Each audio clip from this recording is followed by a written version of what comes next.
सारे भाइयों ने भाई राम राम। अभी मैं आया हूँ बीजेपी ऑफिस में, और जो कल बजट पास हुआ है उसमें एक व्यापारियों, मजदूरों, श्रमिकों के बारे में उस बजट में क्या हुआ है, क्या जुड़कर आया है, कितना प्रॉफिट कितना लॉस है, वो हमें अभी पूछते हैं साधारण शब्दों में, ताकि आम जनता को, आम नागरिक को वो बात समझ में आ सके।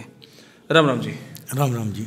सर, इस बजट में जो कल पास हुआ है, कल जो बजट पेश हुआ है, पास नहीं जो पेश हुआ है, इसमें क्या रहा है? क्या श्रमिकों के लिए, मजदूरों के लिए, व्यापारियों के लिए रहा है? बताएं सर।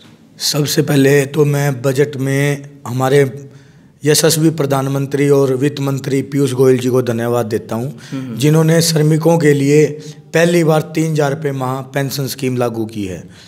मजदूरों के लिए? हाँ, मजदूरों के लिए।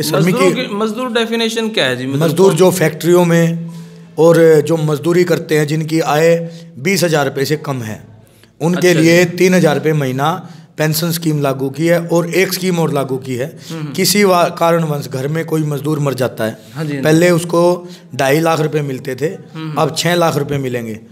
कहना आसान है, योजनाओं को लागू करना बहुत मुश्किल काम है। मोदी जी ने ये लागू करके दिखाया है। और मोदी जी ने एक काम और किया व्यापारियों के लिए। मैं भी मिडिल क्लास में आता हूँ। 4 साल से मिडिल क्लास का सभी रोना रोते थे। अगर मिडिल क्लास के लिए कुछ नहीं किया। मिडिल क्लास के लिए 3 लाख रुपए जो टैक्स की छूट थी, उस 2.5 लाख रुपए एक झटके में 5 लाख रुपए करने का काम किया है। और 5 करोड़ रुपए तक जिनकी टर्नओवर है वो साल की वो जीएसटी की रिटर्न 3 महीने में भरेंगे, जो पहले आए महीने भरनी पड़ती थी। ये मास्टर स्ट्रोक लगाया है, हर एक बॉल पे छक्का ही छक्का लगा है। अब मोदी जी का 2019 में कोई मुकाबला नहीं, 400 सीटें कम से कम लेके आएंगे। और जींद विधानसभा जीतकर तो पूरे देश में डंका बज रहा है। कुछ लोगों ने लड्डू बनवा लिए थे, कुछ लोगों ने रथ सजा लिया था।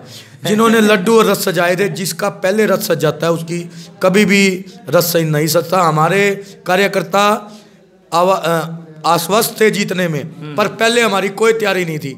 हमारी तैयारी जीतने के बाद शुरू हुई है। और हम जींद उपचुनाव नहीं जीते, पूरा हरियाणा, पूरा भारत जीते हैं। ये सेमीफाइनल था और कार्यकर्ताओं की जीत और मेहनत से यह चुनाव जीता है। हर कार्यकर्ता ने परिवार के रूप में कार्य किया है, चाहे वो छोटा कार्यकर्ता हो, चाहे वो बड़ा कार्यकर्ता हो। ये मोदी जी का सेमीफाइनल था। दिग्विजय ने भी कहा था, जो जींद जीतेगा वो हरियाणा और भारत जीतेगा। हमने जींद जीत लिया, अब भारत जीतने की तैयारी। अब उनको कहना भारी पड़ गया। बिल्कुल भारी पड़ गया। 20 क्विंटल लड्डू लेके आए थे। कभी भी पहले लड्डू नहीं बनवाने चाहिए। ये तो टैमो टैम होता है, ना पटाखे लाने चाहिए, ना रथ सजवाना चाहिए। जिन्होंने ये काम किया, चाहे कोई भी हो, वो भारी पड़ा। कोई कह रहा था 4-4 फुट की लंबी चादर बनवा ली है, पल्ली बनवा ली है, उस पल्ली में ठोक के ले जाएंगे। इतनी गंदी बातें नहीं कहनी चाहिए। चुनाव आते जाते रहते हैं, भाईचारा नहीं टूटना चाहिए। धन्यवाद। बिल्कुल धन्यवाद जी, धन्यवाद। बड़े सरल स्पष्ट शब्दों में बताया कि बजट में क्या रहा, और जो इलेक्शन के दौरान जो बातें हुई उनका भी बड़ा चटपटे तरीके से उनका जवाब दिया। धन्यवाद। राम राम भाई।